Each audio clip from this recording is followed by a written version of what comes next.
What's up, guys and gals?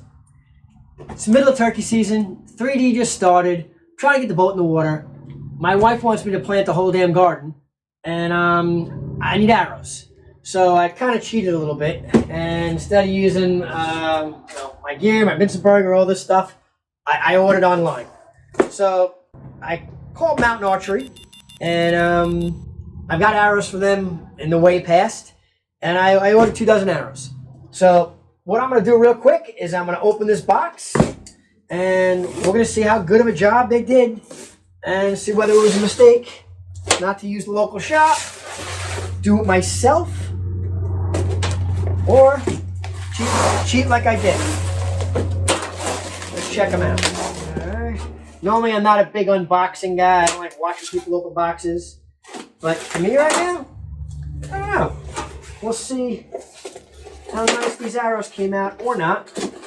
I order a specific arrow. It's FMJ 28-inch from the Valley of the Knock to just before where you put the field tip on. And I usually use an AAE Max fan here. And I use about 5/8 to the back of the arrow. I don't like that 1.5 inches. So I specifically got on the phone with Mountain Archery and I asked them to do this stuff. So we're going to see what their arrow looks like compared to mine. Get rid of these boxes. There's another dozen there. Okay. Here's the arrow.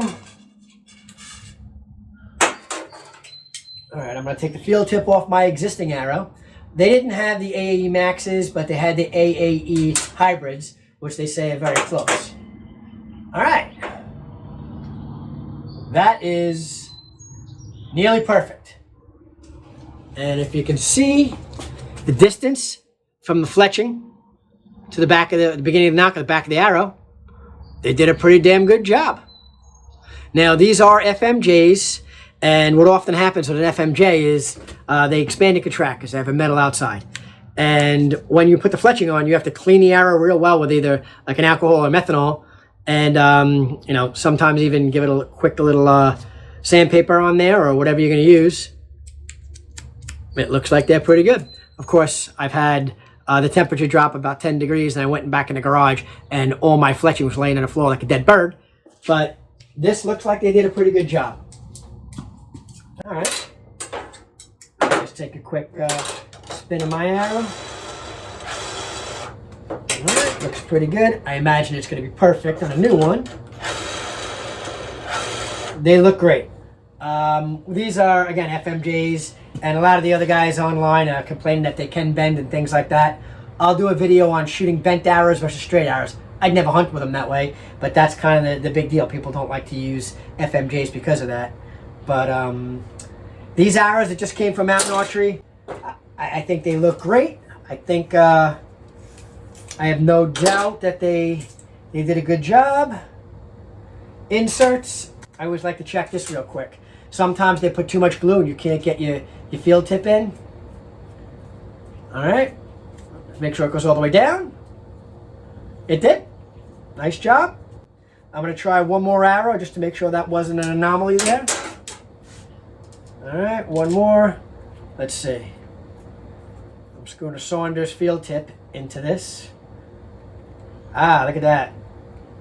It's not going all the way down.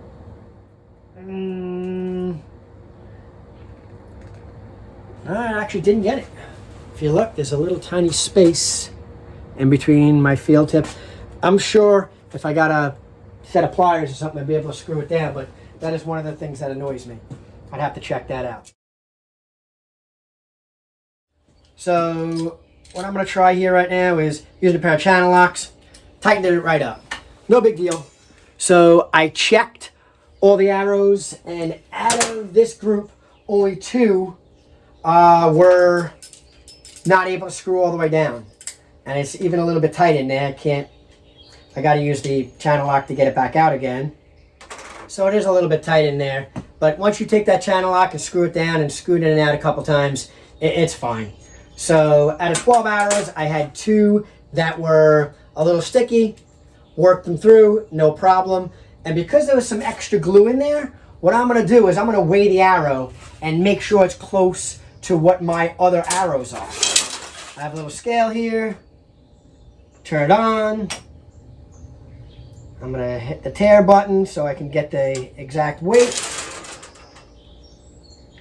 This is calling 364 on the arrow I just ordered versus an arrow that I previously made. 363. All right, it's a grain off. I'm all right with that. So these arrows are well made. And again, I did measure it against my arrow. It's so close I can't tell the difference. Slightly left offset. That's correct. All right, guys. I have to say that Mountain Archery did a great job. I have no qualms about buying arrows from them. Sure, I'll make my own in the back. I'm a little bit old school, and the local archery shop does a great job for me. But in a rush, I would do it again.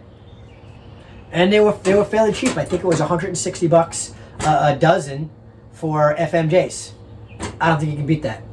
Anyway, if you like this, like, subscribe. I hate saying that, but I was told I should say that. So, keep it going. We'll catch up soon.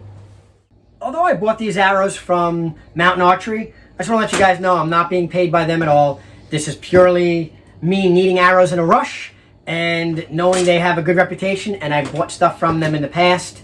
So, I trusted them to make a couple dozen arrows for me real quick. But again, I'm not being paid by anybody for this.